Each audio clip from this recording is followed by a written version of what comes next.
A sealed subwoofer uses an airtight enclosure with no ports or openings. It is one of the oldest and simplest subwoofer designs, built around the idea of controlling the movement of the speaker cone with the air trapped inside the box. That air acts like a spring, helping the driver stop and start with precision. The result is clean, accurate bass that blends naturally with music. Sealed designs usually need more amplifier power to reach high volume, but many listeners prefer them because the bass feels tight and controlled instead of overly dramatic. Ported subwoofer.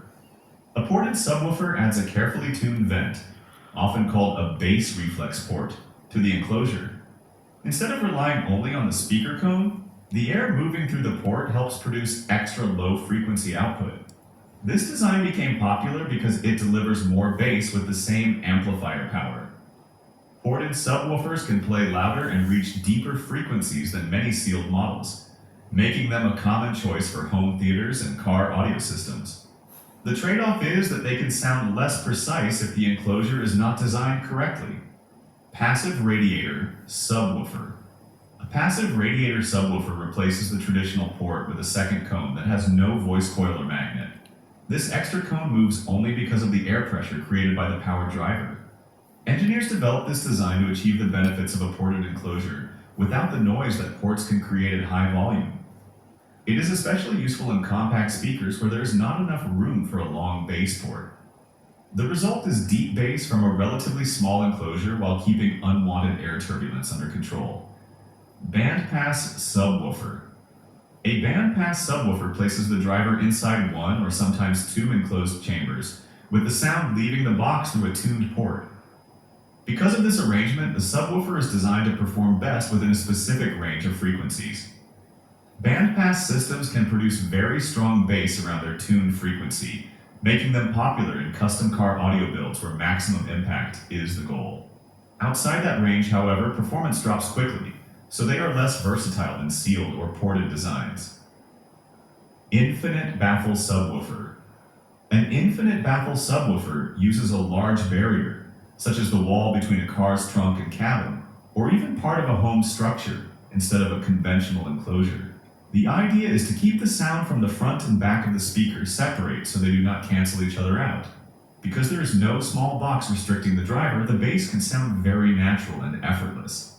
Installation is more demanding though, since the surrounding structure becomes part of the speaker system itself. Free air subwoofer. A free air subwoofer is built to operate without a traditional enclosure, although it still requires the front and rear sound waves to remain separated. It is often installed in vehicle rear decks or factory speaker locations where the car's body acts as part of the system. This approach saves space and simplifies installation, but it depends heavily on the vehicle's design. A free air driver is specially engineered for this purpose, and using a standard subwoofer in the same way usually produces disappointing results. Horn-loaded subwoofer. A horn-loaded subwoofer directs sound through a folded horn inside a large enclosure.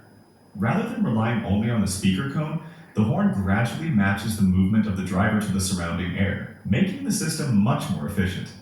These subwoofers can produce enormous output while using relatively little amplifier power. Because of their size and complexity, they are most often found in concert venues, stadiums, and large event spaces where powerful bass must travel long distances. Powered subwoofer. A powered subwoofer combines the speaker and amplifier into one unit. This design became increasingly popular as home theater systems grew in popularity because it simplifies setup and ensures the amplifier is matched to the driver. Many powered subwoofers also include adjustable crossover controls, volume settings, and equalization features. They are convenient for both beginners and experienced users since everything needed for bass reproduction is built into a single enclosure. Passive subwoofer. A passive subwoofer contains only the speaker and enclosure with no built-in amplifier. It depends on an external amplifier to provide power and control. This design is still common in professional sound systems and custom installations, where flexibility is important. Users can choose an amplifier that matches their performance goals, making upgrades easier over time. The downside is that installation is more involved because additional equipment and wiring are required. Downfiring subwoofer. A down-firing subwoofer points its driver toward the floor instead of directly at the listener. The floor becomes part of the way the bass is distributed throughout the room. This arrangement helps protect the speaker cone from accidental damage while often creating a smoother bass response in many listening spaces. Since low-frequency sound spreads in all directions, the downward orientation changes the character of the bass more than its overall reach. Front-firing subwoofer.